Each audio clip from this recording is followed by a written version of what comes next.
Why was she still sitting there in that corner booth when every instinct told her to leave? Sarah Martinez stirred her coffee slowly, the spoon clinking softly against the chipped porcelain mug. The sound was steady, rhythmic, a kind of anchor in a world that had never really stopped moving since she left the Navy. The smell of burnt toast and cheap diner coffee filled the air, ordinary smells, comforting even, but Sarah wasn't here for comfort. She was here for quiet, or at least that's what she told herself. 3 years. That's how long it had been since her discharge papers were signed, her gear turned in, her uniform folded for the last time. And yet, every time she stepped into a place like this, a diner, a grocery store, even a movie theater, her body still mapped exits before her mind could catch up. Old habits don't die. They wait like coiled shadows under your skin. Danny's diner wasn't special. That was the point. Pale yellow walls peeling in the corners, a jukebox that hadn't worked properly since 2004, a waitress named Jenny who was too kind for the world she lived in. Sarah liked that about her. Kindness had become rare currency. She sat in the corner booth, back to the wall, facing the entire room. It wasn't paranoia, it was discipline. From where she sat, she could see both entrances, the kitchen door, every table, and every reflection in the long mirror behind the counter. Civilians thought she was just another woman killing time with her phone, but Sarah was reading the diner like a battlefield. Every movement, every tone, every micro-expression. Construction workers laughed at the counter. A teenager scrolled endlessly on her phone. A businessman, maybe 35, tapped his pen, eyes darting nervously between his laptop and the clock. And then there was the old man, the one who came every Tuesday, same seat, same slice of apple pie. His hands shook when he lifted his cup, but his eyes, sharp as rifle sights, missed nothing. It was peaceful, ordinary, and that's what made her uneasy.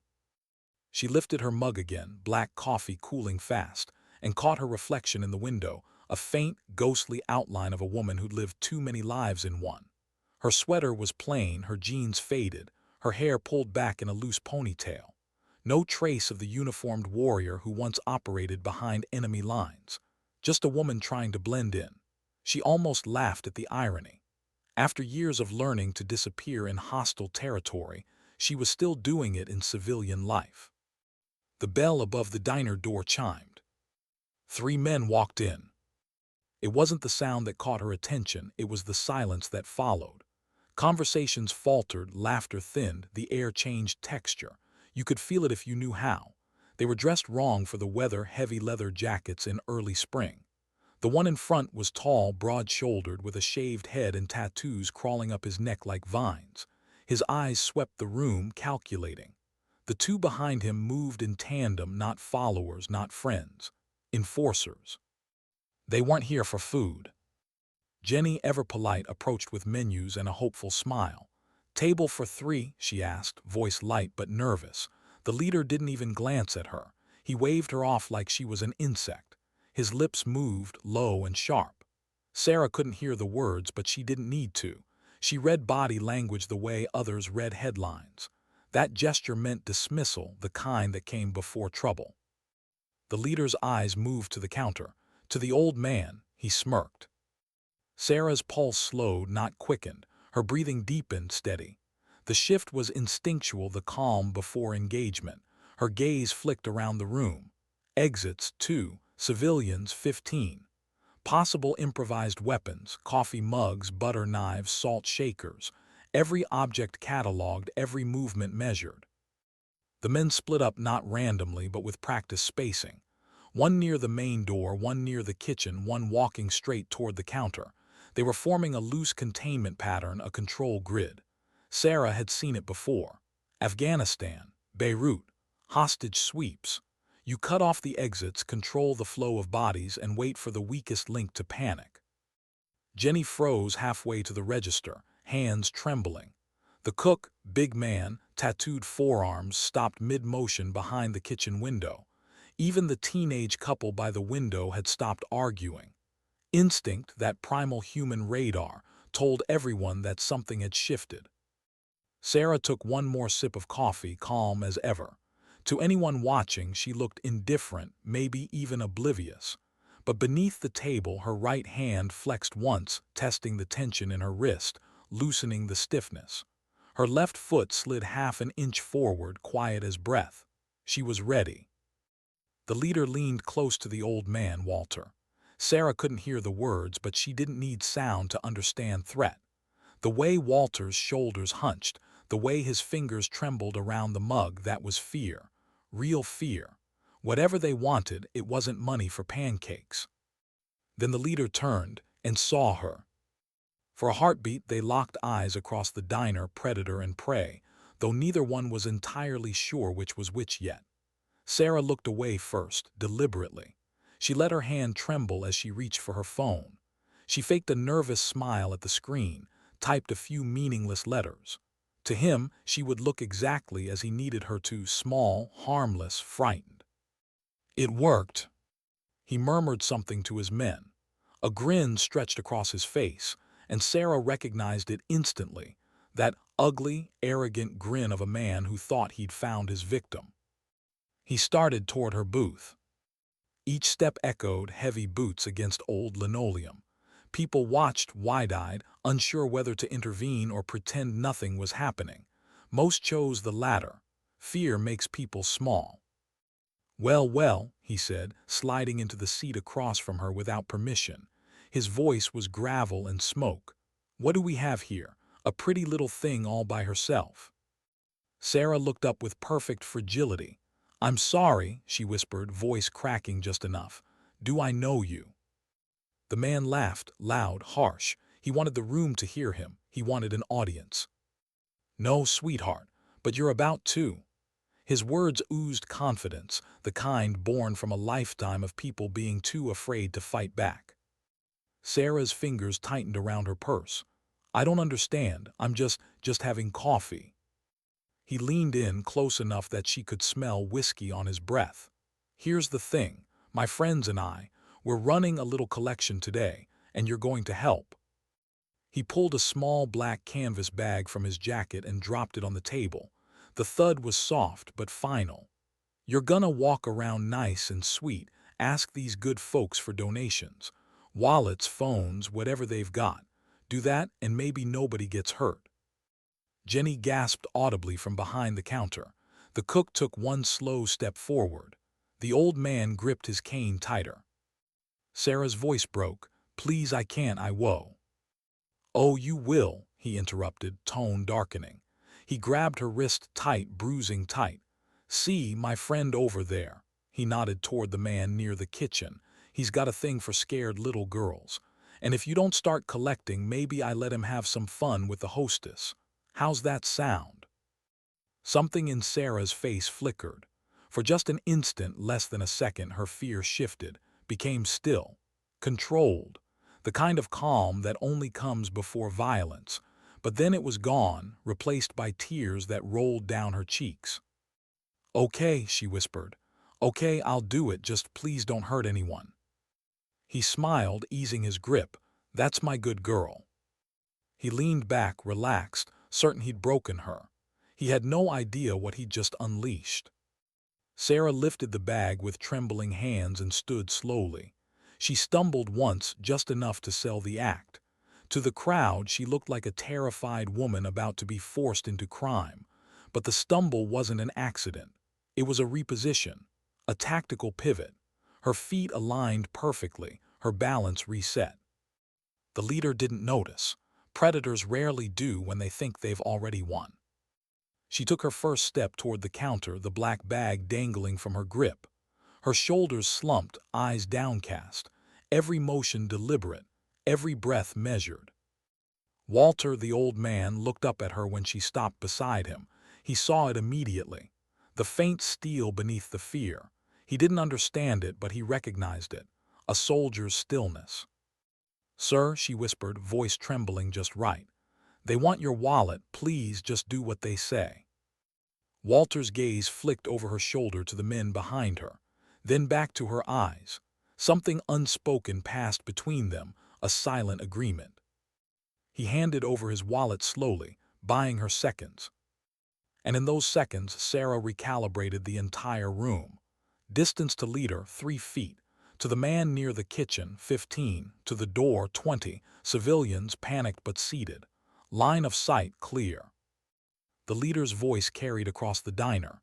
"That's right, sweetheart. Keep it going. Start with him, then the others."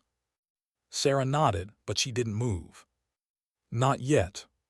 Her breathing changed, deep, calm, measured. The frightened girl was fatting. In her place, something colder was waking. Every nerve aligned, every muscle coiled. She could feel her pulse sinking with time itself. The leader frowned. "What are you waiting for? Move." He reached out, hand closing around her arm. That was his second mistake. The first was thinking she was weak. Sarah moved not like a victim, not even like a fighter. She moved like trained instinct wrapped in flesh. Her right palm shot up, crushing his nose with a snap like a breaking branch. His head whipped back, blood sprayed across the table. Before he could even fall, she grabbed the nearest mug and brought it down on his skull. The ceramic shattered, he collapsed. Gasps rippled through the diner, shock, disbelief, awe.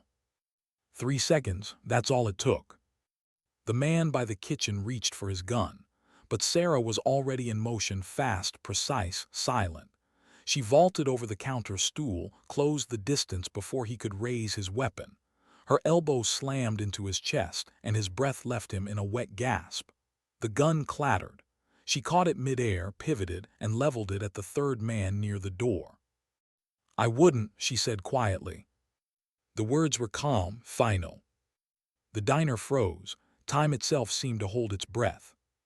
And in that silence, as the leader bled onto the floor, the realization spread through every soul in the room. The small, quiet woman who looked like an easy target was something else entirely. Why wasn't anyone moving? The entire diner stood frozen, like time itself had been stunned into silence. Sarah's voice broke that stillness, calm, commanding, cutting through the chaos like a steady current.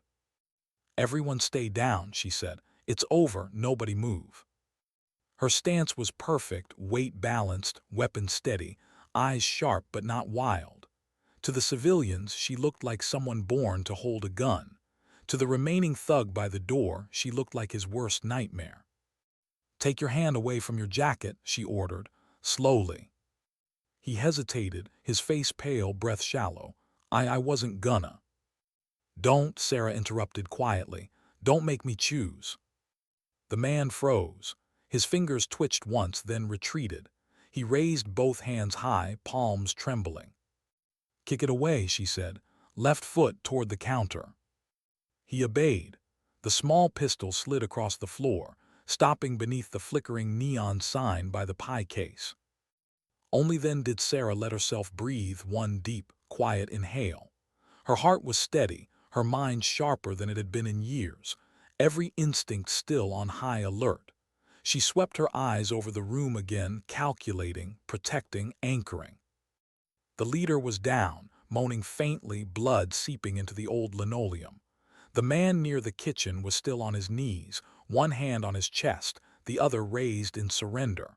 The third stood motionless, hands still up. And the civilians, they were starting to move again, hesitant, confused, but alive. Jenny peeked out from behind the counter, clutching a phone like a lifeline. I called the police," she said, her voice shaking. "They're coming." Sarah nodded without looking away from the gunman. "Good work. Stay back there, don't move until they arrive." The old man, Walter, had tears in his eyes, not from fear but from something else. Respect, wonder, maybe even gratitude. He chuckled softly, breaking the tension like a crack of sunlight through storm clouds. "Well, I'll be damned," he said. "Those boys picked the wrong girl." A nervous laugh rippled through the room. It wasn't humor, it was relief disguised as laughter. The man at table 6, the nervous businessman, stood slowly, hands raised. "Ma'am, are you okay?" Sarah didn't answer right away. She didn't need to. Her focus was absolute. She moved closer to the fallen leader, nudging his weapon away with her boot, then looked up at the others. Everyone stay calm. The situation is contained, she said evenly. No one's going to get hurt. The cook, a massive man with arms like tree trunks, stepped halfway out of the kitchen. Ma'am, I was about to come out here with this. He held up a gleaming meat cleaver. But looks like you didn't need the help. Sarah allowed herself the faintest smile. Appreciate the thought, but it's better you didn't. Things moved fast. Outside, distant sirens began to rise. A thin wail carried on the wind. The flashing of red and blue lights painted faint reflections in the diner's windows. Sarah's shoulders eased slightly, but her eyes remained sharp. She turned back to the man on his knees, Carlos. Lie flat, she said, hands where I can see them. He obeyed with a groan. Who the hell are you? He rasped, clutching his ribs. Sarah met his gaze, her expression unreadable. Just someone who doesn't like bullies. For a moment, their eyes locked, predator and protector, until the sirens grew louder, closer, flooding the silence with reality. Moments later, the bell above the door chimed again, this time not for danger but deliverance. Police, everyone stay where you are. 2 officers entered first, guns drawn, scanning. The younger one, Officer Rodriguez, froze mid-step when he saw what lay before him. 3 subdued suspects, a woman standing steady with a weapon pointed down, and a room full of civilians looking at her like she'd saved their lives. Sarah lifted her free hand immediately, calm, controlled. Officer, I'm the one who called it in, she said clearly. These 3 men tried to rob the diner. I disarmed them. Rodriguez's weapon hovered between them, uncertain. The scene defied logic. Then a second voice, older, steadier, came from behind him. Ma'am, place the weapon on the floor nice and slow, said Detective Morrison. He was a veteran cop, late 40s, with the tone of someone who'd seen every kind of chaos except this. Sarah nodded. She crouched, set the gun on the floor, and stepped back, hands raised. The weapon's theirs. I took it from him. Jenny stood then, voice cracking but firm. Officer, she saved us. They were going to hurt people. She stopped them. Walter backed her up instantly. She's a hero, son. Those men came in here looking for trouble, and she stopped it before anyone got hurt. The younger officer's tension eased slightly. Morrison scanned the room, taking in the shattered mug, the blood, the 3 men groaning on the floor. He saw fear in the civilians, but not directed at her. That told him everything. Rodriguez, secure the suspects, Morrison said. You, he nodded toward Sarah, come with me.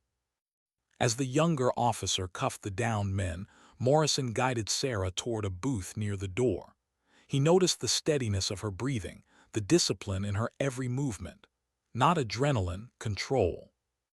You got a name? Morrison asked. Sarah Martinez, she said quietly, former Navy. The detective's eyebrow lifted. Former Navy, huh? Yes, sir, honorably discharged. Been civilian 3 years. That explained a lot, but not everything. Morrison studied her face, calm but not cold, eyes alert but not detached. There was something in her expression that spoke of both burden and balance. You train like that in the Navy? He asked. Something like that, she said. Old habits. Behind them, the suspects were being dragged out one by one. The leader's nose was a ruin of blood and bone. Carlos wheezed with each breath. The third man, pale and shaking, didn't resist. When the paramedics arrived, they glanced at Sarah with a mix of surprise and curiosity. One of them muttered under his breath, "Damn, she did all that." Sarah didn't answer. She didn't need to. Her silence was enough. The cook approached, wiping his hands on his apron. "Ma'am, I mean this with all the respect in the world," he said. "Remind me never to make you mad." A faint smile touched her lips, tired, genuine. Deal. Then she turned back toward Jenny, who stood near the counter, still holding her phone like a shield. "Are you okay?" Sarah asked softly. Jenny nodded, eyes filling with tears. "You saved my life." Sarah's gaze softened. "No, you saved it when you made that call." But deep down, she knew that wasn't true. If she hadn't acted, if she'd hesitated for even 2 more seconds, those men would have torn through the room like wolves through sheep. The thought settled heavy in her chest. As the paramedics carried the leader past her, his bloodied face twisted into a sneer. "You broke my nose," he slurred through swelling. Sarah looked down at him, cold, unflinching. "You threatened to hurt a teenage girl. You got off easy." He tried to spit at her feet but missed. Morrison caught the exchange. "Not much sympathy in you, huh?" Sarah's answer was quiet but certain. "Sympathy belongs to the innocent." The detective nodded slowly. "Fair enough." Outside, the flashing lights painted everything red and blue. Officers collected evidence. Reporters were starting to gather, and neighbors peered from behind glass. The diner had become a crime scene. Morrison turned back to Sarah. "You'll need to give a statement at the station." "I understand. Mind if I ask what your rate was, Navy?" "Special operations." That earned a low whistle from him. "You mean SEAL?"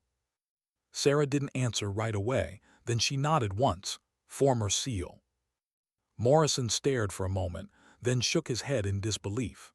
"Well, that explains why 3 armed idiots didn't stand a chance." Sarah didn't smile. "No one should have to use those skills again, least of all here." He studied her quietly. "Still, they're lucky you did." She glanced back at the tables, the old man still trembling but alive, Jenny clinging to the counter for balance, the teenage couple holding hands like they'd just survived a hurricane. Ordinary people, saved by seconds. But Sarah didn't feel heroic. She felt hollow, adrenaline leaking away, replaced by the familiar weight of reflection. She'd done what she had to again, just like the desert, just like the deployments. Only this time the battlefield had smelled like coffee and apple pie. As she followed the detective out to the patrol car, the air outside felt colder than it should have. The sirens had stopped, the street was quiet, but her heart hadn't quite let go of its rhythm. Morrison opened the door for her. "You did good in there, Martinez, real good." She looked at him, calm and almost distant. Doing good and feeling good aren't the same thing. He nodded slowly. "Yeah, I know that one." As the car pulled away, Sarah glanced through the window, at the diner bathed in flashing lights, at the people giving statements, at the shattered mug still glinting on the floor where it had all begun. 15 seconds. That's all it had taken. 15 seconds to change everything for them and for her. She leaned her head back against the seat, eyes half closed, as the city lights slid past the window. Her reflection in the glass looked calm. But inside, a familiar storm had returned, one she thought she'd left behind with her uniform. Because no matter how many times she told herself she was done with that life, the truth whispered back like a pulse in her bones. You can leave the battlefield, but the battlefield never really leaves you. Why did fluorescent lights always make everything feel colder? The hum of the overhead fixtures filled the small interview room at the station, a dull electric drone that had no mercy for silence. Beige walls, metal table, 2 chairs that didn't belong in the same room as comfort, the kind of space designed not to threaten but to expose. Sarah Martinez sat with her hands folded neatly in her lap, calm, collected, almost serene. Only her eyes betrayed movement, subtle flickers as she traced the geometry of the room. She knew how to read confinement, how to wait, how to breathe through scrutiny. Detective Morrison entered with 2 cups of coffee, setting one in front of her before sitting down across the table. He studied her for a moment, the steady posture, the absence of fidgeting, the quiet authority that clung to her even when she wasn't speaking. "You sure you don't want anything stronger than coffee?" he asked, trying for lightness. Sarah smiled faintly. "Coffee's fine." He pressed the record button on the small digital device between them. A red light blinked to life. "This is Detective Morrison, conducting an interview with Sarah Martinez, Regarding incident number 2473 at Danny's Diner, he said formally. Then his tone softened. You understand this is being recorded? Yes. Good, let's start from the beginning. Tell me why you were there. Sarah took a slow sip of coffee. I stopped there sometimes after work. Quiet place, good coffee. Morrison nodded. And you noticed the suspects as soon as they came in. I noticed the silence, she said simply. The way people stopped talking, the way they moved. They were working a pattern, controlling space, testing reactions. I've seen it before. He leaned forward slightly. Before. She hesitated, then met his eyes. Yes, overseas. Morrison's brow furrowed. You said earlier you served in the Navy. What was your rate? Special operations. He blinked once. Special as in SEAL. Sarah didn't flinch. Yes, former SEAL. Morrison sat back slowly, letting the weight of that revelation settle. In 15 years on the force, he had met veterans, soldiers, even a few Marines with stories that could bend iron. But a woman who had worn the trident, that was rare air. That explains a lot, he said quietly. You handled those men like it was muscle memory. It was, she admitted. It wasn't planned, just response. Training takes over before thought does. He nodded slowly. Walk me through it, from the moment he approached you. Sarah exhaled. Her eyes lowered slightly as if watching the memory replay behind her eyelids. He picked me because he thought I was small, harmless. I let him believe it. The fear act, the shaking, the tears, it gave me control. It made him overconfident. When he grabbed me, that was the window. And you took it. I didn't have a choice, she said, her voice low but steady. He threatened a teenage girl, said he'd hurt her if I didn't do what he wanted. The detective watched her closely. There was no bravado in her tone, no pride, just fact, clean, clinical, unvarnished truth. The kind only a soldier could tell without trembling. 8 years in, he asked. 8, she confirmed. 3 combat deployments. He jotted a note, then looked up again. You ever think you use that training again here like this? Her lips curved into something between a smile and a sigh. No, I thought I left that part of me overseas. The red recording light blinked rhythmically, like a heartbeat counting the space between truths. Morrison leaned back, thoughtful. You know, I've been doing this job a long time. I've seen how people freeze when violence shows up at their table, but you didn't freeze. You moved like you'd already lived that moment before. Sarah's eyes found his. That's the thing about violence, detective. You don't ever forget how it feels, not the first time, not the last. It doesn't scare you anymore. It just wakes something up. He let that hang there for a moment. Did you enjoy it? He asked softly. She met his gaze evenly. No, but I didn't regret it either. Silence thick, honest. Outside the interview room, muffled voices and ringing phones filled the bullpen. The city moved on with its ordinary chaos, people reporting thefts, accidents, noise complaints. But in this small room, 2 lives intersected over a single act of extraordinary violence. Morrison broke the stillness first. For what it's worth, the witnesses back you completely. Every one of them said you saved their lives. Sarah looked down at her hands. They were just people trying to eat lunch. They shouldn't have needed saving.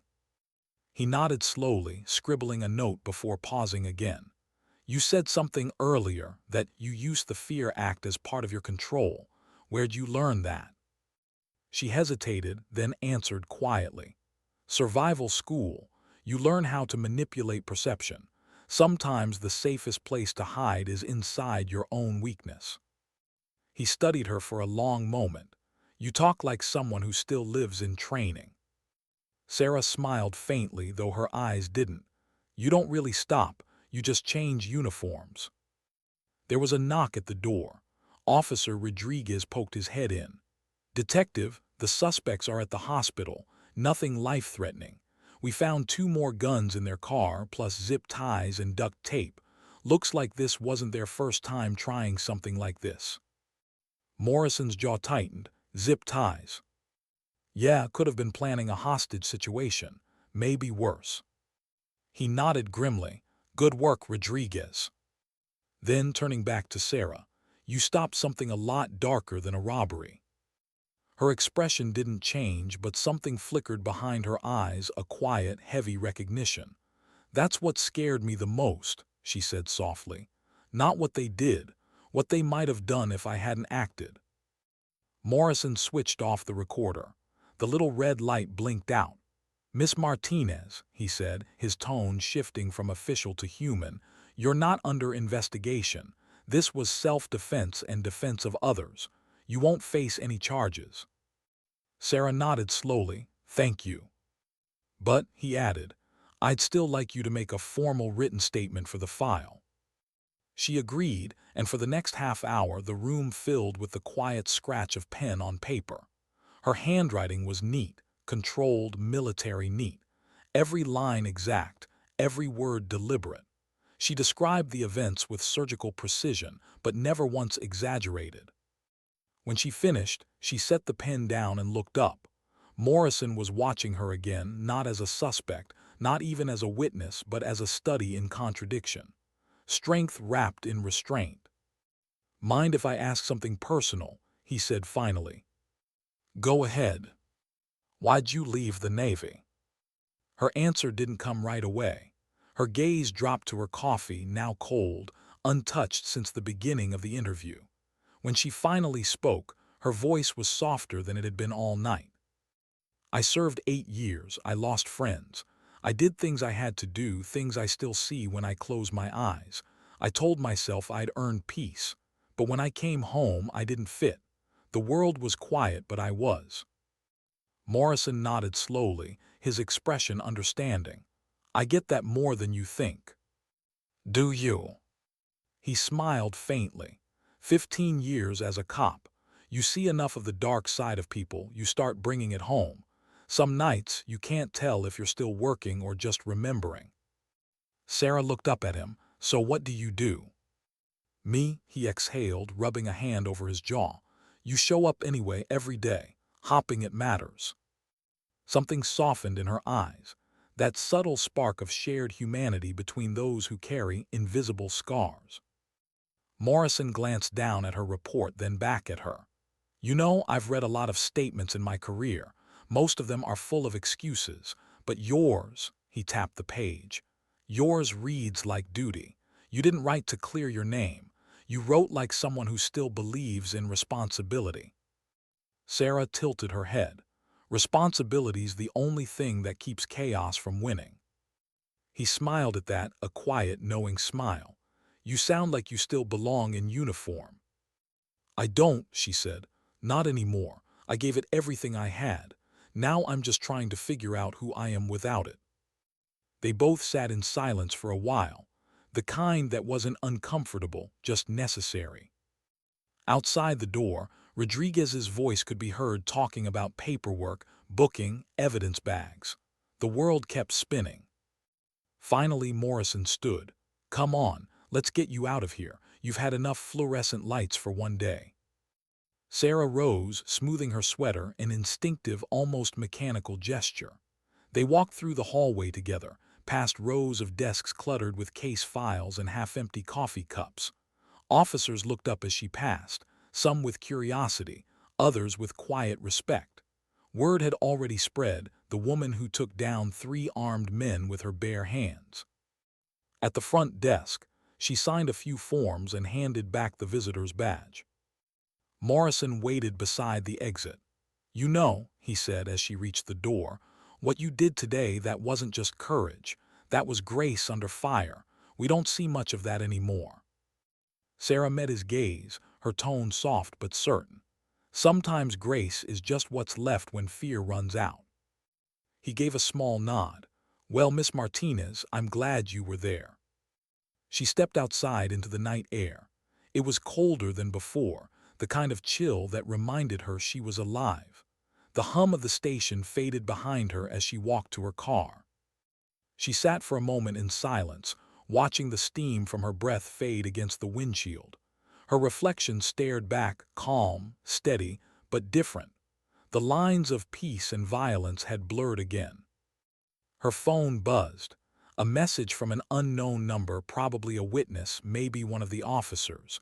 But she didn't check it. She wasn't ready to talk. Instead, she started the engine and drove, slow, quiet, through the empty streets. Streetlights passed in intervals, painting her face in fleeting patterns of gold and shadow. When she reached a red light, she rested her hands on the wheel and whispered, more to herself than anyone, "I thought I left that part of me behind." The light turned green. She didn't move. Because deep down, she knew the truth. Some parts of yourself don't stay buried, not when the world still needs them.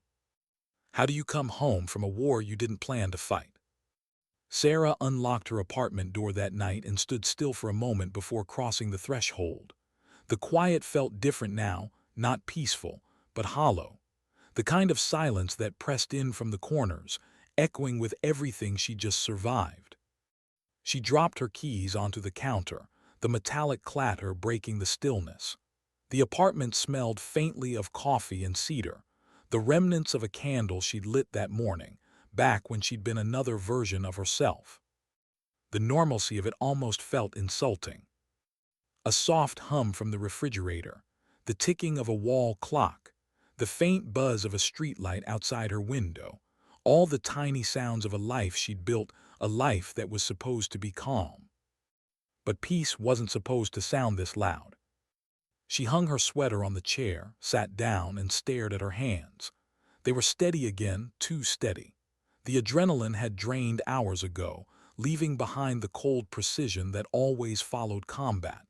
The part of her that never celebrated victory, only calculated cost. 15 seconds. That's all it had taken to cross the line again, from civilian to soldier, from invisible to inevitable. The knock on her door startled her, 3 sharp taps, police rhythm. Sarah rose slowly, instinctively checking the peephole before unlocking it. Detective Morrison stood in the hallway, coat draped over one arm, holding a manila envelope. His expression was tired but kind. "Didn't mean to intrude. Just came by to drop off your personal effects. You left your ID at the station." Sarah stepped aside. "Come in." He glanced around as he entered the minimalist apartment, clean but impersonal. The kind of place that looked more like a stopover than a home. "You travel a lot?" he asked casually. "Not anymore," she said, setting the envelope on the table. "Old habits don't like clutter." "Yeah, I can see that." He smiled faintly, then grew quiet. "You doing okay?" Sarah poured him a cup of coffee without asking, a small courtesy from an old world. "I'm fine." "That word," Morrison said, taking the cup, "means a dozen different things coming from people like us." She smiled, tired but genuine. "Then pick one." He studied her face for a moment before answering. "It means you're trying not to think about it." She didn't argue. Morrison sat across from her, the city lights flickering faintly through the blinds. "Look, the DA's office already reviewed everything. You're clear. It's officially ruled as defense of others. The news might get hold of it, they love stories like this, but your name won't be released publicly unless you choose." Sarah nodded. "Good. You don't want recognition." She shook her head. "I had enough of that in uniform. Recognition doesn't change what happened." He tilted his head. "So what does?" She looked up at him, eyes steady but tired in a way that sleep couldn't fix. "Time," she said. "Maybe." They sat in silence for a moment. Outside, sirens wailed somewhere far off, faint and indifferent. Morrison sipped his coffee and watched her carefully, not with suspicion, but with something closer to respect. "You know," he said finally, "I keep thinking about that diner, how everyone froze, how fast it all went. You moved like you'd been waiting for it." "I wasn't waiting," Sarah said quietly, "but I was ready." "And that scares you?" She hesitated. "It should. It's been years since I had to hurt someone. I thought I was done with that part of me. You didn't hurt anyone who didn't earn it, Morrison said. That's not the point, she replied, her voice low, controlled. It's what comes after, the stillness. The way the world feels smaller afterward, like everything is too fragile, too unguarded. He nodded slowly. I get it. You start seeing the cracks in everything. The world feels normal again, but you can't unsee how easily it falls apart. Sarah looked down at her cup. Exactly. Morrison leaned back, thinking. You know, I've seen veterans break after moments like this. Not from guilt, from the realization that the instincts never really go away. You carry that readiness like a second heartbeat. She gave a faint, wry smile. I used to think of it as survival. Now it feels like a shadow. For a long moment, neither of them spoke. The only sound was the soft hum of the city outside. Finally, Morrison stood. Well, I didn't come here to psychoanalyze you. I don't mind, she said. It beats staring at the wall. He smiled slightly, slipping his coat back on. You ever need to talk, you've got my number on that card. Not the department line, the personal one. Sarah looked up, surprised. That's not very regulation, detective. Neither was what you did in that diner, he replied. Sometimes doing the right thing isn't regulation either. She nodded slowly. Thank you. When he left, the silence returned, deeper this time, more deliberate. Sarah sat alone again, staring out at the city. The streets were calm, ordinary, untouched by what had happened. And yet she felt the same low hum beneath it all, danger, chaos, humanity teetering on the edge of something fragile. She turned off the lights and stood by the window. Her reflection looked back at her, calm, yes, but not peaceful. The faintest bruise on her wrist was already fatting, yet it drew her attention, a physical echo of a day that felt like it hadn't ended. The world outside kept moving, oblivious. Somewhere a siren wailed again. Somewhere else laughter floated from a rooftop bar. Normal life. But Sarah didn't feel part of it. Not yet, maybe not ever. She tried to sleep that night, but her mind wouldn't quiet. Every time she closed her eyes, she saw the leader's grin, the trembling hands of the waitress, the old man's silent nod.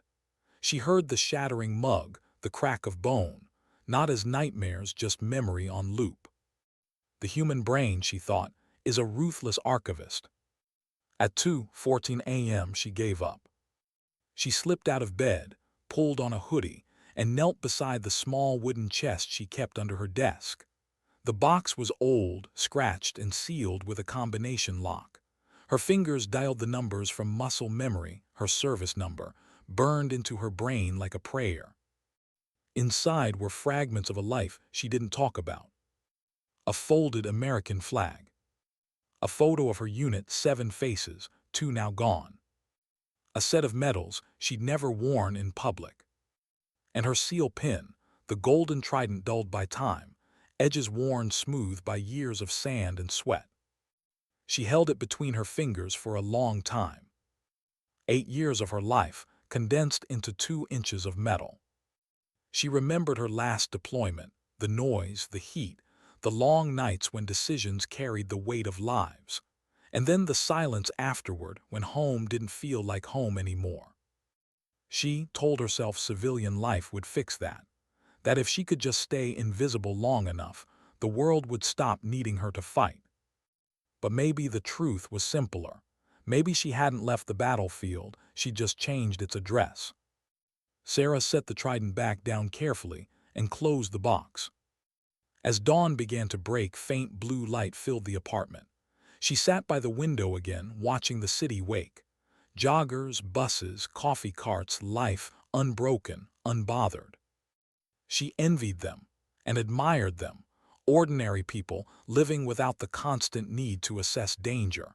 They trusted the world in a way she never could again. Her phone buzzed on the counter, a text from an unknown number. Detective Morrison, all suspects charged. You saved more lives than you know. Sleep if you can. She read it twice, then placed the phone face down. She didn't sleep, but she did breathe, slowly, deeply. For the first time since the diner, she allowed herself to feel something beyond vigilance, fatigue, sorrow, relief. The mix was heavy but honest. She whispered softly into the empty room, her voice barely audible. I didn't want to be a hero, I just didn't want anyone to die. And somehow that truth felt enough. As the sun rose higher, she finally stood and brewed another pot of coffee. The smell filled the small space again, bitter, grounding, familiar. She poured a cup, sat at the table, and let the warmth seep through her fingers. The world outside was still unpredictable, still dangerous. But for the first time in a long time, she wasn't running from it. Because maybe peace wasn't something you found. Maybe it was something you learned to make room for, even inside the parts of yourself that could never be untrained. She stared into her coffee, her reflection rippling in the dark surface, and thought quietly. Maybe survival isn't about what you escape. Maybe it's about what you choose to carry. Why did it take her 3 weeks to walk through that door again? Sarah parked across the street from Danny's diner and sat there for almost 10 minutes before killing the engine. The late afternoon light painted the windows gold, the kind of light that made everything look softer than it was. Inside, she could see silhouettes, laughter, movement, ordinary life resuming. The world had moved on, but she hadn't. She told herself this wasn't hesitation, just timing. The truth was simpler. She wasn't ready. Not to see those faces, not to feel the echo of what happened inside those walls. But today, something in her felt different, still heavy but ready to face the weight. The bell above the diner door chimed as she stepped inside. The sound hit her like a memory, bright and sharp. For a second, she could almost see the scene replay in her mind. 3 men, tense air, fear like static. But the image faded as quickly as it came. This was the same diner, and yet not the same at all.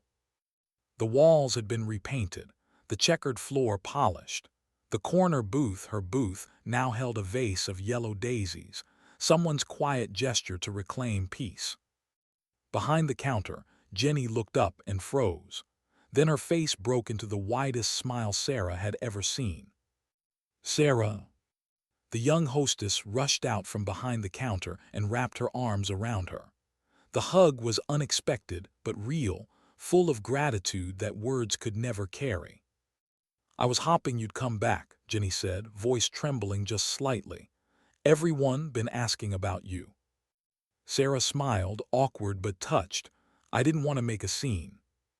Too late for that, Jenny said with a laugh, wiping at her eyes. Come on, everyone's gonna lose their minds when they see you. Heads turned as Jenny guided her toward the back booth. The businessman from that day, the one with the laptop, stood and clapped softly. The teenage couple smiled shyly, their hands still intertwined. Even the cook, massive as ever, gave her a respectful nod from the kitchen window. The sound of gratitude wasn't loud. It didn't need to be. At the back of the diner, Walter sat in his usual seat, same coffee, same slice of pie. When he looked up and saw her, his eyes crinkled into a grin that felt like home. Well, I'll be, he said, standing with surprising agility for his age. The hero herself finally decided to come back. Sarah chuckled softly. I don't know about hero. Yeah, well, Walter said, pulling out the seat across from him. Every person in this room would argue otherwise. She slid into the booth, the same one she'd sat in that day. The leather creaked beneath her, familiar, grounding. Jenny appeared with a fresh cup of coffee, setting it in front of her with a flourish. On the house, she said proudly. Actually, the owner said your coffee's free for life. Sarah laughed, shaking her head. That's too much. No, ma'am, the cook called from the kitchen. It's exactly right. The room erupted in light laughter, not forced, but healing. For the first time in weeks, Sarah felt her chest loosen. The tension that had coiled tight since the incident began to unravel. The air felt lighter here, not because the danger was gone, but because life had chosen to return. She turned back to Walter, who watched her with that same gentle curiosity as before. "You look better," he said. "Sleep catching up yet?" Sarah smiled faintly. "Trying, still wake up at 3 a.m. some nights." He nodded knowingly. "Yeah, quiet hours have a way of keeping memories loud." They talked for a while about nothing and everything. Walter told her about his grandson who'd served in Afghanistan, how he'd recognized that calm in her the moment the chaos began. "I knew you weren't just scared," he said. "You were calculating. You were deciding." Sarah sipped her coffee. "I was deciding whether anyone had to die that day. I'm still not sure how I feel about what I decided." Walter leaned forward, his voice softer now. "You saved lives, Sarah. That's what matters." "I know," she said, "but I keep thinking, what if I'd missed? What if someone had panicked? What if—" He reached across the table and placed a weathered hand over hers. "You can't live in what-ifs, kid. You can only live in what is. And what is that you're here and so are the rest of us. Because of you." Her throat tightened. She didn't know how to respond to kindness anymore, so she just nodded and whispered, "Thank you." Jenny returned during the conversation, sliding into the booth beside Sarah during her break. Her expression was different now, not frightened like that day, but reflective. Older somehow. "You know," Jenny said, looking down at her hands, "that day changed me." "How so?" "Before then, I thought the world was mostly safe," Jenny said. "Bad things were something that happened to other people. But when those men came in, I realized how wrong I was. For a long time, I couldn't stop thinking about it. Couldn't sleep. Every time a man walked through that door, I'd flinch." Sarah listened quietly, her gaze soft. "But then I remembered you," Jenny continued. "How calm you were, how you didn't yell or freeze or panic. You just acted. You made me realize something: being afraid doesn't mean being powerless. You can still choose courage." Sarah blinked slowly, moved more deeply than she expected. "That's a lesson most soldiers take years to learn." Jenny smiled faintly. "Well, you taught it in 15 seconds. They sat in silence for a moment, not the kind that hurt, but the kind that healed. As the afternoon sun shifted, more people stopped by the booth to thank her. The businessman handed her a small envelope, a city commendation nomination form. "They're giving out civilian hero awards next month," he said, grinning. "I already put your name in. Hope you don't mind." She chuckled softly. "You didn't have to do that." "Yeah, I did," he replied. "You reminded us that bravery isn't always loud." Even the teenage couple came over, awkward and sweet. "We're engaged now," the girl said shyly. "We wanted you to have an invite when the wedding happens." Sarah smiled. "You too sure you're ready for that kind of mission?" They laughed and she handed the invite back gently. "I'll be there if I can." The cook came out last, wiping his hands on a towel. "Ma'am," he said with his usual gruff sincerity, "I was ready to come out swinging that cleaver, but you handled it before I could blink. You saved my people. That means something." Sarah stood to shake his hand. "You were ready to fight. That means something too." As the laughter faded and the customers slowly returned to their meals, Sarah sat back in the booth, a quiet smile tugging at her lips. The diner had changed, not because the paint was fresh, but because the fear had been replaced by gratitude. The people she'd protected had rebuilt their normal, and in some small way that rebuilt her too.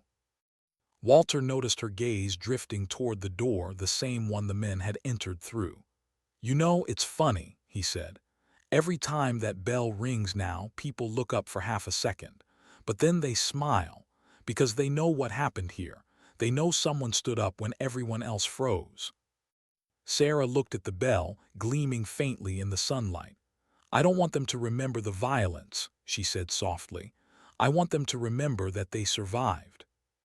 Walter nodded. "Same thing if you ask me."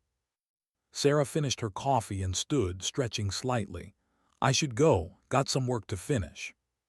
"Still doing security consulting?" Walter asked. "Yeah," she said. "Private firms mostly. Nothing too dangerous, just teaching people how to think before they panic. He smiled. Seems like you're the right woman for that job. She smiled back, maybe. As she walked toward the exit, Jenny called after her. Don't be a stranger, okay? Sarah paused, hand on the door. I won't. When she stepped outside, the sunlight was warmer than before, golden, forgiving. The city moved around her as if nothing extraordinary had ever happened here. And maybe that was the beauty of it. The world didn't stop for trauma. It healed around it. She walked to her car and stood there for a long moment, staring back at the diner across the street. The bell above the door chimed again as someone entered, and she found herself smiling. For the first time since that day, she didn't feel haunted. She felt useful, not as a soldier, not as a survivor, but as someone who'd made a difference. She got in her car, started the engine, and whispered quietly to herself as she drove away. Sometimes, survival isn't about staying alive. It's about remembering why you did. Why did his number feel heavier on her phone screen than any weapon she'd ever carried? Sarah stared at the message for nearly a minute before opening it. Morrison, got something I think you should hear. No pressure, but it's worth your time. She read it twice. The detective hadn't contacted her in weeks, not since his late-night text after the diner incident. She'd assumed that was closure, the quiet fade-out after trauma. But some part of her knew the story wasn't finished. Not yet. She took a long breath and typed back, when and where. His reply came instantly. Tomorrow morning, 900, Police Academy Training Hall. Her pulse quickened at the military timestamp. He'd done that on purpose. The next morning, the sky hung low with gray clouds, the kind of sky that pressed on the city like weight. Sarah parked outside the training facility and sat there for a while, watching the cadets jogging in formation across the field. Their voices were bright, young, untested. For a moment she saw herself among them, younger, sharper, believing that preparation could ever make you ready for what came after. Inside, Morrison greeted her with that same easy calm that hid how sharp his eyes really were. Glad you came, he said. I wasn't sure if you would. Curiosity's a powerful motivator, she said. He smiled. Good, you're gonna need it. He led her down a hallway lined with framed academy-class photos, decades of fresh faces. At the end, they stepped into the training room. Rubber mats, blue-padded walls, the smell of sweat and chalk.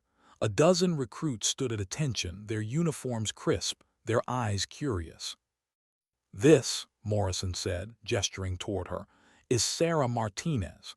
Some of you may have heard about the Danny's Diner incident. She's the reason a dozen civilians are still breathing today. Murmurs rippled through the room. Sarah raised a hand. Please don't do that. Morrison smirked. Noted. Anyway, she's here because she knows something you can't learn from a manual. Situational intuition. Calm under chaos. He turned to her. Floor's yours. Sarah looked at the recruits, young, eager, all potential and no scars. She hadn't planned a speech. Words like missions worked better when lived than rehearsed.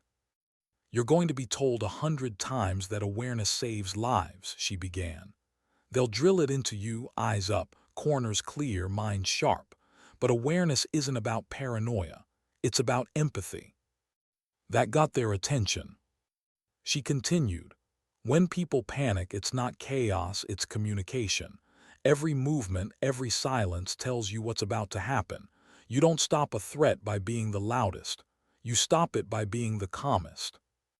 A recruit raised his hand. Ma'am, how do you stay calm when everyone's losing it? Sarah paused, her gaze distant for a heartbeat. You don't. You just act like you are. Calm is contagious, fake it long enough and it becomes real. A quiet ripple of nods moved through the room. Morrison watched from the corner, arms crossed, proud and analytical all at once. Sarah walked to a whiteboard and drew a quick triangle. Threats, she said, tapping the top corner, aren't random. They build. Awareness isn't about spotting danger, it's about recognizing the shift. the instant when normal turns wrong. Her voice softened. At that diner, I didn't see three armed men. I saw hesitation, fear pretending to be control, and I knew that meant they'd break under pressure fast. A woman near the front spoke up. "What about fear? You ever freeze?" Sarah met her eyes. "Every time. The trick isn't not freezing. It's learning how long you can stay frozen before you move." Laughter soft, genuine. The tension in the room dissolved. By the end of the session, the recruits weren't looking at her like a legend. They were listening to her like a mirror, someone who'd been exactly where they might be one day. When the class ended, Morrison walked her out to the parking lot. "You were good," he said. "Better than some of our full-time instructors." "I wasn't teaching tactics," she said. "I was teaching survival." "Same thing, isn't it?" "Not always," she replied quietly. "Tactics keep you alive. Survival lets you live after." Morrison looked at her for a long moment. "You ever think about doing this more permanently? Consulting, training, maybe joining our crisis response unit as an advisor?" Sarah blinked. "I'm not a cop." "Neither are half the people who keep them alive," he said with a grin. "Think about it. You've got perspective none of us do." She didn't answer right away. She was thinking. That night she sat on her balcony with a mug of coffee and the city lights stretching beneath her like constellations.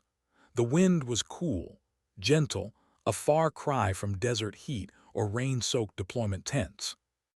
She thought about the cadets, their questions, their fear disguised as ambition. She remembered that same hunger once, the need to serve something bigger. Her phone buzzed, a voicemail. "Morrison again. Didn't mean to push today. I just think you've got more to give. The department's starting a civilian advisory program. Wouldn't hurt to have someone who's actually stared down chaos and stayed standing." Sarah replayed it once, then again. "More to give." It echoed in her head long after she'd set the phone down. Because that was the truth she'd avoided since the diner, the reason she couldn't let go. She missed purpose. Not the missions, not the orders, but the feeling that her skills, her calm, her pain meant something. For years she'd been surviving. Now she wanted to live. She opened her laptop and stared at the blank email draft for a long time before typing a simple line. "Detective Morrison, I'm in. Let's talk about this advisory thing."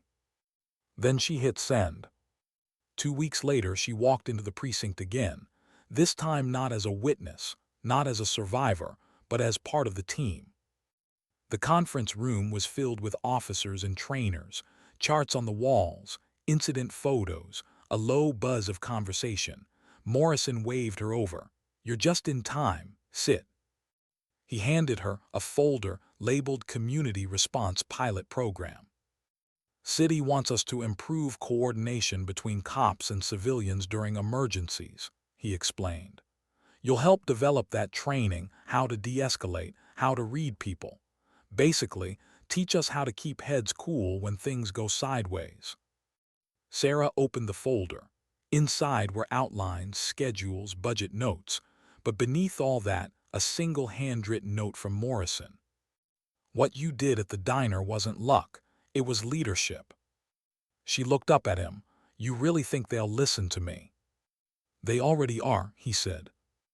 As the meeting began, Sarah found herself speaking again, this time not to recruits but to experienced officers.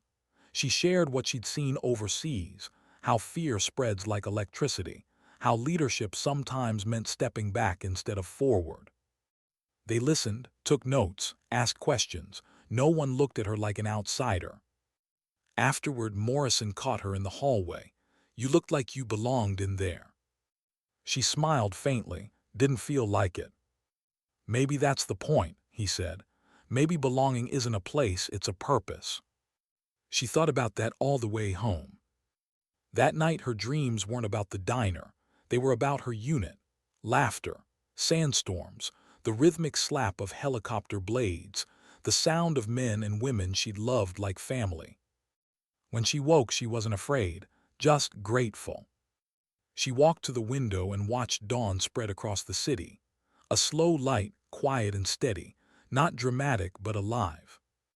The world still had edges, still had danger, but for the first time she wasn't watching from the outside. Her phone buzzed again, a text from Morrison. Morrison, training request came in. Small town outside the city wants civilian response drills. They asked for you by name. Sarah stared at the screen for a moment. Then she smiled. Maybe redemption didn't come through medals or ceremonies. Maybe it came through mornings like this, where peace didn't mean forgetting the war, but learning to live gently beside it. She poured herself another cup of coffee, the aroma filling the apartment, grounding her once more in the rhythm of a life reclaimed. And as the first sunlight touched her face, she whispered into the quiet not as confession, but as understanding. I wasn't meant to disappear, I was meant to evolve. What if the test of peace isn't silence, but what you do when it's broken? The town of Rockville sat quietly between two hills, the kind of place you could drive through in 6 minutes and still feel like you missed nothing. A diner, a gas station, a handful of storefronts, and a sheriff's office that looked older than half the people in it. Sarah's rental car crunched over gravel as she pulled into the parking lot. A few deputies were waiting out front, hats tipped against the afternoon sun. One of them, Sheriff Doyle, mid-50s, broad-shouldered with eyes that had seen more than he admitted, stepped forward. "You must be Martinez," he said, shaking her hand firmly. "Detective Morrison spoke highly of you." "Hopefully not too highly," she said. "Expectations can be dangerous." Doyle chuckled. "Fair enough. We're grateful you made the trip. We don't get folks from the city coming down here unless it's bad news." "Let's try to make this the exception," Sarah said, following him inside. The training space was a converted community hall, scuffed floors, folding chairs, a projector that hummed more than it worked.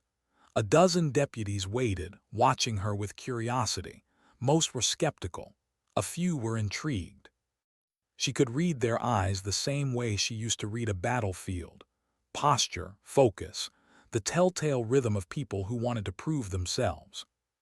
Sarah smiled faintly. "I know what you're thinking," she said. "What's a civilian gonna teach a room full of cops? But I'm not here to teach tactics. I'm here to talk about what happens after the tactics stop working." That got their attention. For the next hour she spoke, about calm under pressure, about perception, about how violence doesn't begin with shouting, it begins with energy. "You can feel a room shift," she told them.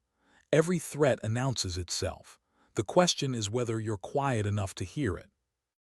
The deputies leaned in now, drawn to her voice, not because it was commanding but because it was true. She told them about the diner, about fear, about control, about mercy. And then the sheriff added softly, "We could use a little of that here.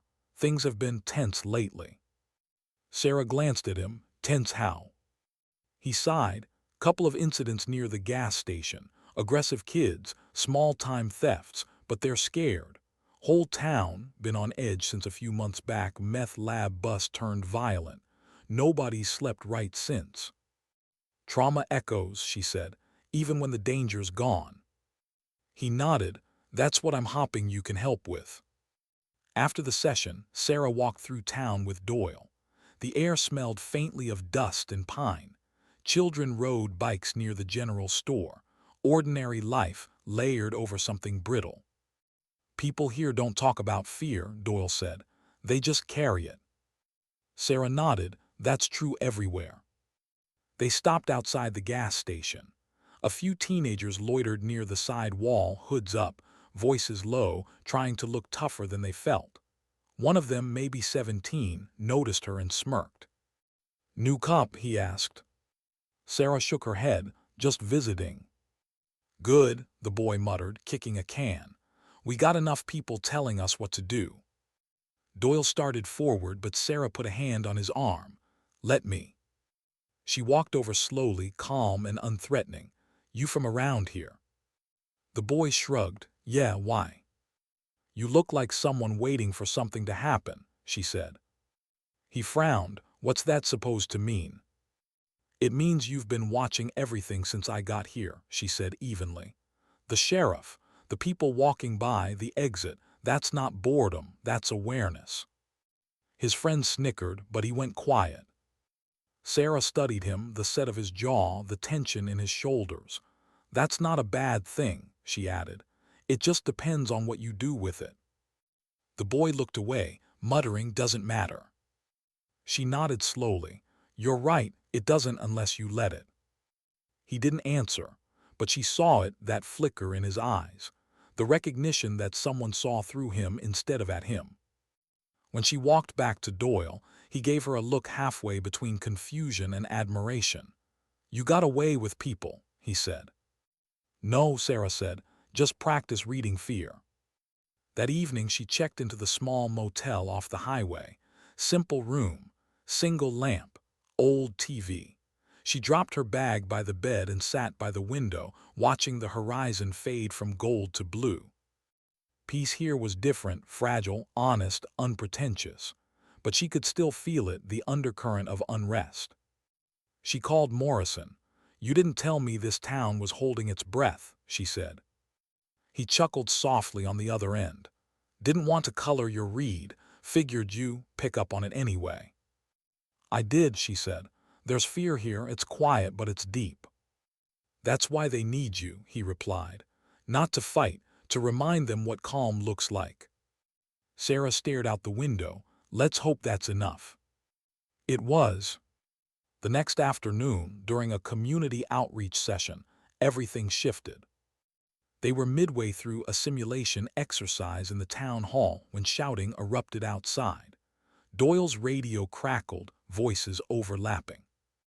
Suspect armed, running eastbound near the school. Doyle cursed under his breath, signaling to his deputies. Stay here, he told Sarah. We'll handle it.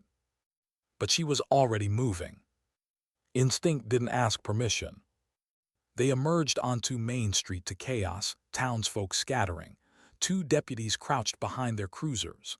A young man, barely more than a kid, stood in the middle of the road, holding a revolver with trembling hands. Sarah recognized him, the same boy from the gas station. He looked terrified. Drop the weapon, Jesse, Doyle shouted. Don't make this worse. Jesse's voice cracked. You don't understand, he's after me, he's. A gunshot shattered the air, not from Jesse, but somewhere behind the buildings. A window exploded into dust. Doyle ducked, sniper. Sarah's eyes swept the rooftops, years of training compressing into seconds. No, not trained. Wrong angles. Probably his friend panicked backup.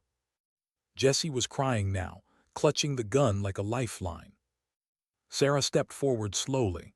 Jesse, she called, her tone steady. Look at me. He did, wild-eyed, desperate. You don't want to shoot anyone, she said. You want to be heard, tell me what happened.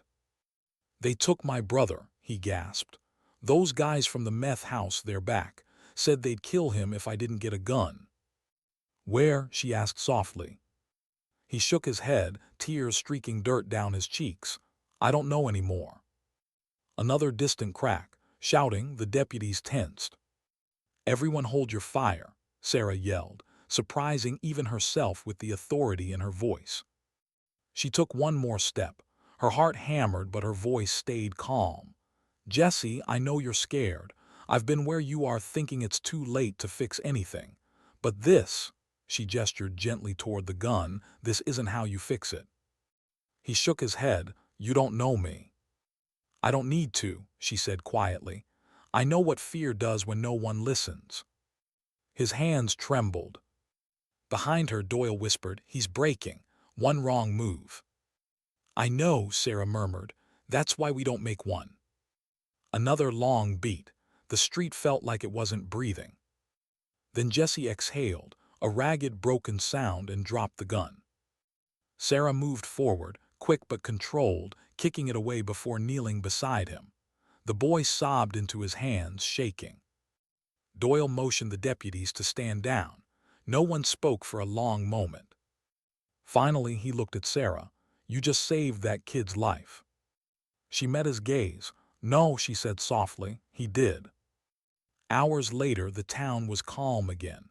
The second shooter, another teenager, had been caught without resistance. The brother was found safe. No one was hurt. Sarah sat on the back steps of the sheriff's office, the night air cool against her skin. Doyle joined her, 2 mugs of black coffee in hand. "You handled that better than anyone I've ever seen," he said, handing her a mug, "even unarmed." She smiled faintly. "Sometimes the hardest thing in the world is not pulling the trigger." Doyle nodded. "You should have been a cop. Maybe in another life."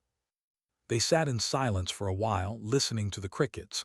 Finally, Doyle spoke again. "You think he'll be okay?" Sarah looked up at the dark horizon. "Eventually. He just needed someone to show him that fear doesn't have to end in violence." Doyle smiled. "That sounds like something you learned the hard way." "I did," she admitted. "But maybe that's the point. We survive lessons so we can pass them on." He raised his mug. "To survival, then." She clinked hers lightly against his. "To peace." That night back at the motel, Sarah stood by the mirror and looked at herself, not as a soldier, not as a survivor, but as a person rediscovering grace. For years, her worth had been measured by control, the ability to act under pressure, to win the unwinnable. But today, she realized something she never had before. Sometimes restraint is victory. And for the first time in a long time, she smiled without guilt. What happens after the noise ends? The headlines faded first, then the phone calls, then the questions. A few local papers wrote about the ex-SEAL who stopped another tragedy in Rockville, but Sarah didn't read them. She didn't need to. The story wasn't about her anymore. It was about a town that remembered how to breathe again. 3 days after she returned home, the city felt both familiar and distant.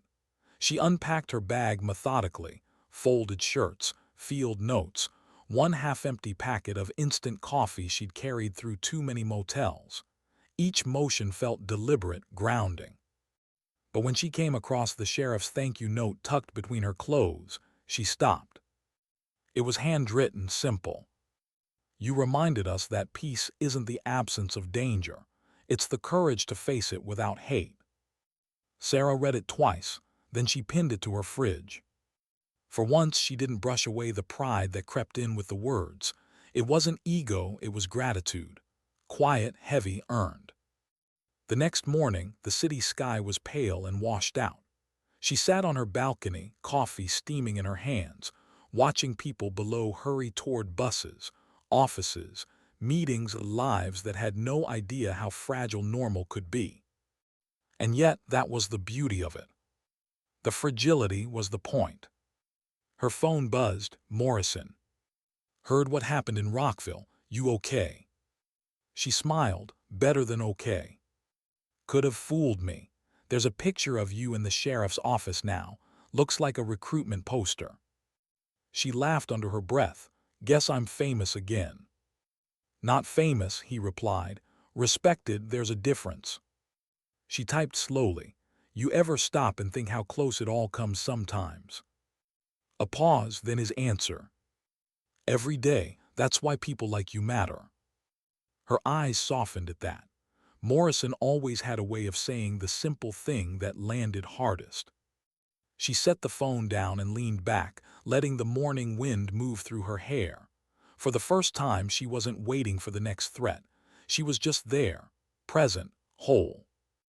Later that week, she met Morrison at their usual diner, not Danny's, a quieter one downtown where nobody recognized them. He was already there when she arrived, reading a case file over his second cup of coffee. "You ever sleep?" she teased, sliding into the booth. He smiled tiredly. "You ever stop working, Ms. Civilian Advisor?" She raised an eyebrow. "Touché." They ordered breakfast, 2 eggs, black coffee, nothing fancy. Between bites, they caught up the way veterans and cops often do, through silences that said more than stories. Finally, Morrison set his fork down. So what now? Sarah looked out the window. The city was waking up, taxis chatter life. I don't know, she said. For the first time, I'm not planning for danger, just living. That's harder than it sounds. Yeah, she said softly, but it's worth trying. He nodded, then hesitated. You ever think about writing it down? Everything you've seen, done, survived, could help people. Sarah smiled faintly. Maybe, but if I do, it won't be about the violence. It'll be about what comes after it. Peace, he asked. No, she said, shaking her head. Grace. Morrison's expression softened. You always find the right word. Maybe because I spent years living without them, she said quietly. They finished breakfast in comfortable silence. When they parted outside, Morrison clapped her shoulder gently. You know, he said, the city's a little steadier with you in it. She smiled. That's kind of you, detective, but the city doesn't need me. He gave a small, knowing grin. Maybe not, but it's better when people like you are around. As he walked away, Sarah stood there for a moment, watching the morning sun break between the buildings. She could feel it, the warmth, the hum of ordinary life. For the first time, it didn't feel distant. It felt like home. That night, she found herself back at Danny's. The bell over the door chimed, and Jenny looked up from the counter with that same bright smile. You're becoming a regular again. Routine's underrated, Sarah said, sliding into her old booth. Walter was there too, still working through his nightly slice of pie. Heard about Rockville, he said, grinning. Seems you can't go anywhere without saving someone. She shook her head. They saved themselves. I just reminded them they could. Walter's eyes twinkled. You ever notice that people who say they're not heroes usually are? Sarah smiled, sipping her coffee. You ever notice that people who call others heroes usually need to believe in one? He laughed softly. Fair point. They sat in silence for a while, the way people who have shared fear often can. Jenny refilled their cups and joined them briefly. We framed that photo of everyone from that day, she said proudly, hung it by the door. Sarah turned. There it was, a simple snapshot, blurry, imperfect, but you could see it, the faces of people who had been terrified once, now smiling, alive. Underneath, a small plaque read, In quiet courage we found hope. Sarah stared at it for a long time. She didn't feel ownership. She felt connection. Because courage wasn't what happened that day. Courage was what came after. When she got home that evening, the city was blanketed in a soft drizzle. She lit a candle, cedar again, and stood by the window, watching the lights blur in the rain. Her apartment was still quiet, still minimal, but no longer hollow. Every sound, the hum of the refrigerator, the tick of the clock, felt like life, not emptiness. On her desk sat the small wooden box. She hadn't opened it since before Rockville. Tonight she did. Inside, the flag, the medals, the trident. She held the pin again, the same one that once defined her. Only now, it didn't feel like a symbol of what she'd lost. It felt like a bridge. She turned it over in her fingers, the metal catching the candlelight. Back then, she'd believed the trident meant she had to be unbreakable. Now she understood something deeper.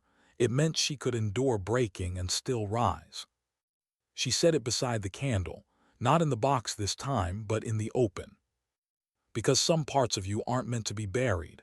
They're meant to be carried, gently, honestly, with time.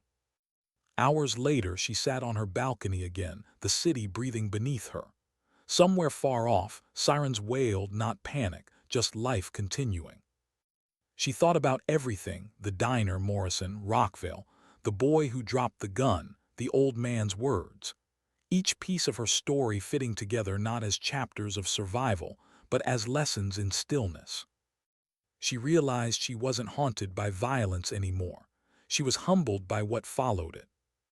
Maybe the world didn't need heroes. Maybe it just needed witnesses, people who stayed, even after the dust settled. She whispered softly into the night. I used to think strength was silence. Now I know it's gentleness that refuses to break. Her phone buzzed, a final message from Morrison. You did good, Martinez. Don't fade away too far. She typed back one line. Not fatting, just finally resting. She placed the phone aside and leaned back, closing her eyes as rain began to fall lightly on the railing. It wasn't a cinematic ending.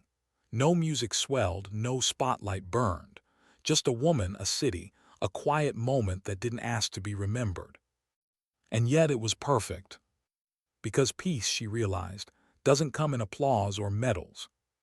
It comes in the silence after, when no one's watching, when the world finally stops expecting you to be strong, and you still choose to be kind. The candle flickered once, then steadied. And in that soft, living light, Sarah breathed, not like a soldier returning from war, but like a human being who'd finally made it home.